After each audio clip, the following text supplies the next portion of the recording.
Hello, Arsenal Theory here with a breakdown of the Liverpool 2 Arsenal 2 game from yesterday. It's taken me a day or so to kind of come to terms with what happened. There are a lot of people saying online that this was a point gained for Arsenal. I really don't feel that way at all. After the game, I was quite down and distraught. It was our best chance to get 3 points there, and we were 2 0 up after 30 minutes. You couldn't really have asked for more. It could not have gone any better. We were unable to get that third goal, and we let Liverpool back into the game and nearly paid the ultimate price for that. So in some ways we were lucky to kind of get away with the point after their penalty miss. But ultimately, if you're 2 0 up after half an hour at Anfield and you're looking to win the league, you need to be getting all 3 points. I wouldn't go as far as to say we bottled it. A lot of people are saying we bottled it online, mainly opposition fans trying to have a dig. But I think bottling it would be like what happened to United when they lost 7-0 there. I think that's bottling it, when you just don't turn up. Arsenal last season at Newcastle, we just didn't turn up. We bottled it. United at Anfield earlier this season, they got slapped 7-0. They didn't turn up. They bottled it. So I don't think it was that was a situation for us yesterday. I think it was just the inexperience and the kind of tension of the situation probably got to some of the players. But like I said, we started really, really well. To go 2-0 up after 30 minutes, incredible. And then we kind of just lost our heads a bit. And granted, I'm not blaming Granit Xhaka for Liverpool coming back into the game. But the crowd were quiet. Liverpool were kind of feeling sorry for themselves. They didn't know what they were doing. And he just leaves one late on Trent for no reason whatsoever.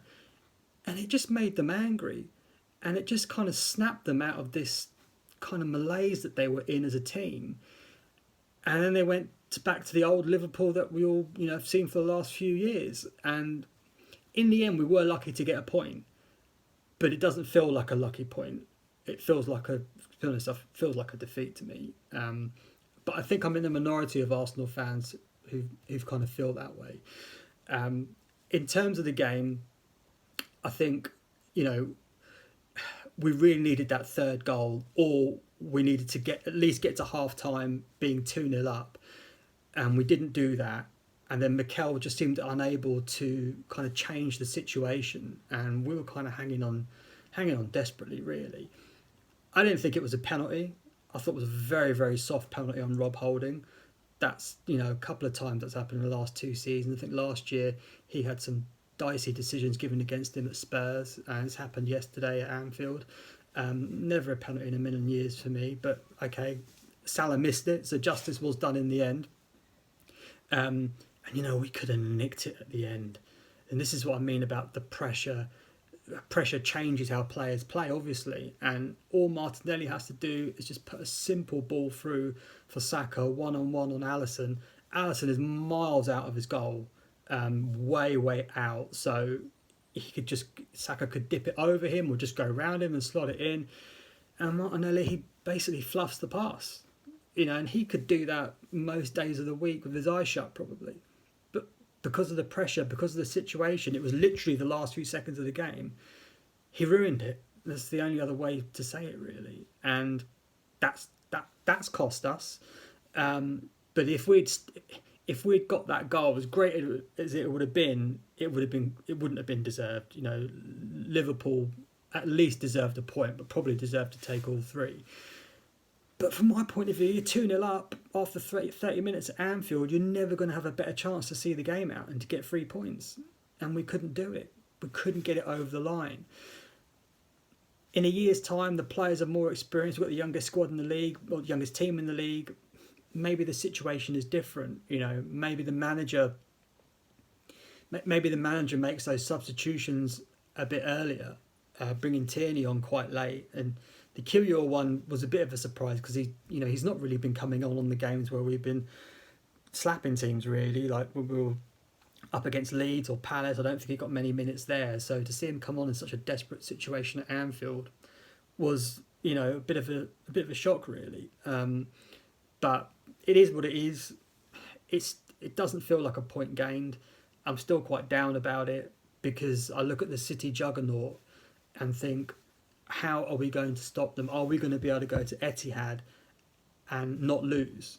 But if you go into a match thinking, okay, let's just not lose, it's the wrong way to do it. But City are so good, and if City had been 2-0 up against Liverpool at Anfield, I believe they would have seen it out. So we'll see. I mean, I suppose the weird thing about that though is that Liverpool have actually beaten most of the other teams at Anfield this season. I mean, they beat Liverpool 1-0.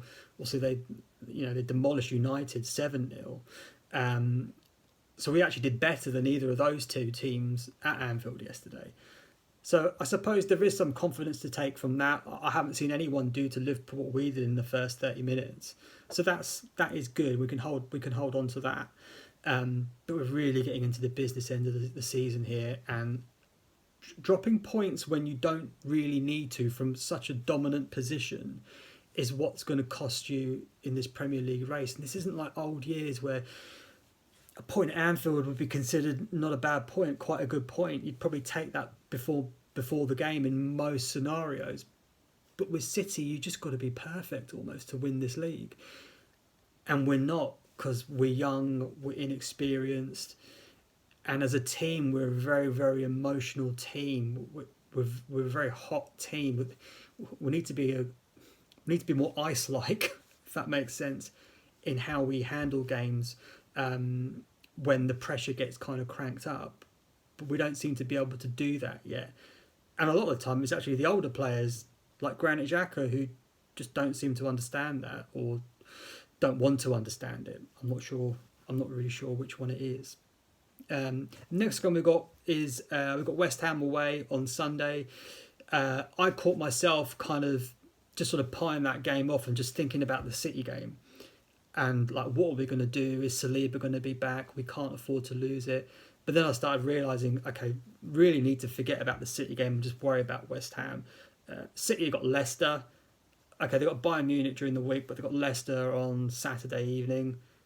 I mean, they're going to smash them by 4 or 5. Leicester are terrible. They haven't even got a manager. They're getting beat all over the place. Just the City goal difference is going to go right up at the weekend. So I probably won't watch that game because it's going to be depressing. I'll probably just tune in later on and see the result. Maybe Leicester might be able to do something if they get a manager in between now and then and have a kind of new manager bounce. City pick up some injuries against Bayern, but I don't really see any of that happening.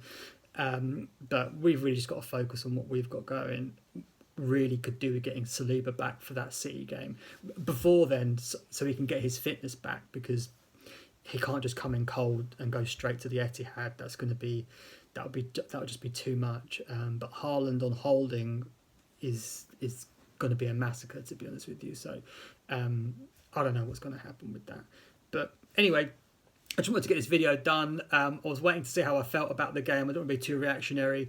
And the feelings have settled down. And like I said, it just, at the end of the season, I'll look back on it, hopefully, if we've won the league and go, yeah, that was a great point. But right now, it just feels terrible, to be honest with you. So I'll leave it at that. See you at the next one. Thanks very much. Bye-bye.